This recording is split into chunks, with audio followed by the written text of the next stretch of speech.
That certainly was a more interesting finals. Kinda.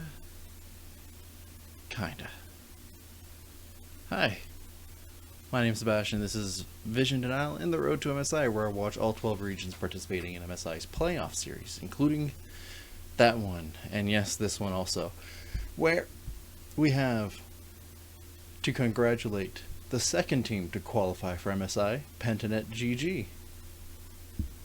Round of applause, round of applause. So, we have ourselves Pentanet GG versus Peace, the rematch, and it ends up in the same way. 3-1. Oh, 3-1 for Pentanet. Games 1 and 2, pretty unremarkable. It's whatever. Game 3, pretty interesting. Game 4, an utter nightmare. A lot of the things that I've said against the first time the Peace and Pentanet face off against each other still apply. The things that are notable here in this series is that Peace tend to concede a lot of things and that they shouldn't, especially if they're in the lead or if they need to get back into the lead. Pentanet rely too much on their team fighting and their skill expression to get away with a lot of different stuff. Unfortunate. They did have a very good early game macro play. Their game 3 was solid. I have minor complaints. Minor relatively speaking. They really did get a good lead off of the start from their third game, but then threw it away for securing an early Drake. I don't think it's worth giving a shutdown and then losing your lead for the first Drake, but you know, you do that with what you will. But I thought that was ingenious of them. I think it was really good. It was a good application to a strategy that has its weaknesses, and then they avoided all of those weaknesses so that they could reap all of the reward from it. Good job. Genuinely impressed from this. That being said, wave control from both sides, not great. Peace has better neutral objective setups, but they don't secure them or do contests very well. In fact, their team fighting for those are not good. They're pretty lackluster. For Pentanet, however, they do contests very well, but they don't set up. And so they don't... It's really weird because they aren't punished a lot. They aren't punished enough, at least, for getting away with a lot of these things. And I think it's because their players across the board have high skill expression. Like, they show a lot of skill throughout the series, or throughout the 2 series we get to watch them. It's unfortunate, though, because we don't get to see them play against any other team other than Peace. So we have to put in the dots based off of how Peace faced against the Chiefs and how the Chiefs faced off against everybody else.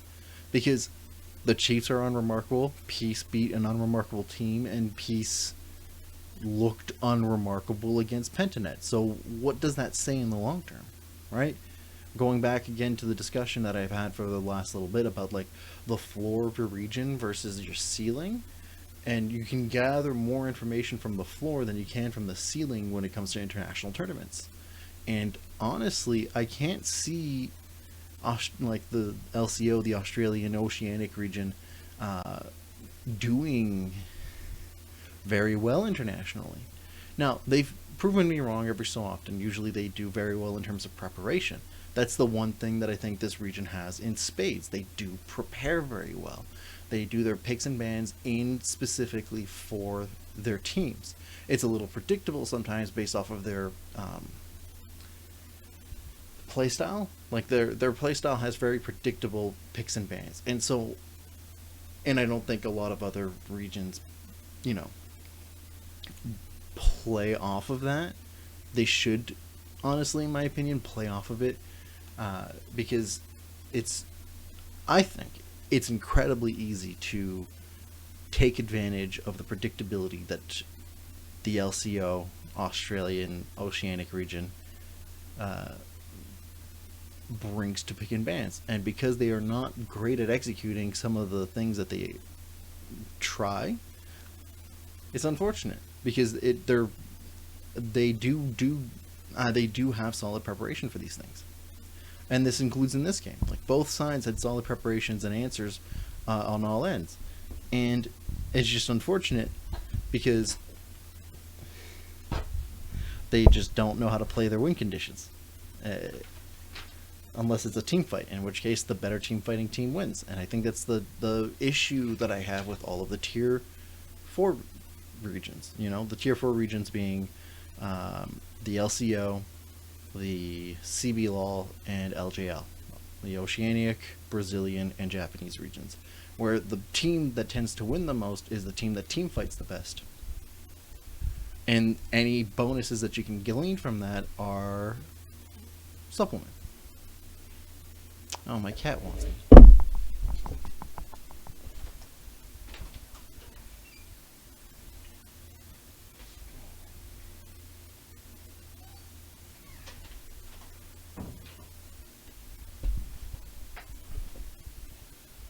Say hello. Yeah? You good? Alright.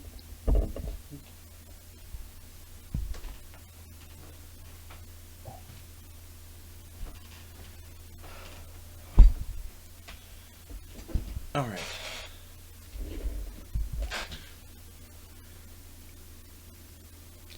I think that to move on forward from the discussion of the team fighting thing, the vision needs serious work, but specifically needs serious work in the mid game. Early game, vision is workable. It's passable. It's not the best. There could be some cleanups here and there, and they could do a lot more to make sure that it's not as shallow. Mid-game vision, however, tends to be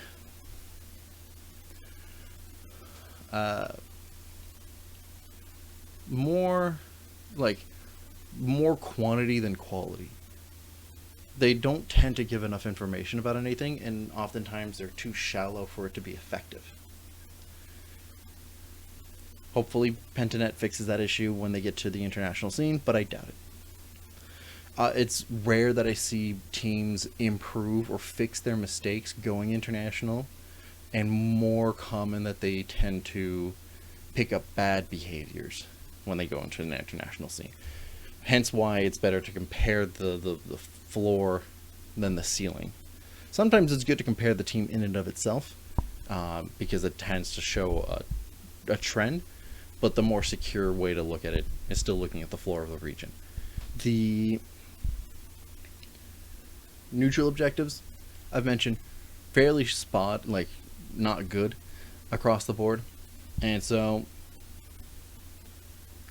if I were to look at it in terms of anything else, you're going to be having a team who relied on team fighting and their skills to get away with securing objectives, with securing turrets. They don't do lane manipulation or wave manipulation well. They don't do side lane pressures very well. They tend to try to overcommit on punishing certain places, and they get caught out frequently. And that doesn't scream to me somebody who could compete on the stage, right? So where do I glean? Like, what do you gather? What does anyone gather from this? Other than, oh, yeah, you know, it's not the top 3 regions. Of course you're not going to win. Well, that's not the point, right? The point is that the top 3 regions are playing for glory, and the 9 other regions are playing for an extra slot at Worlds. There is some importance to this, right? So I would say that Pentanet has no chance, at least as far as what I can see from all of the other regions that are playing, right? If I compare them to their next biggest competitors, right, whoever the representative for Japan and Brazil is going to be, are one, Japan plays better in terms of like more complicated compositions and better at terms of like macro play, and they have still some solid team fighting, not as good but still.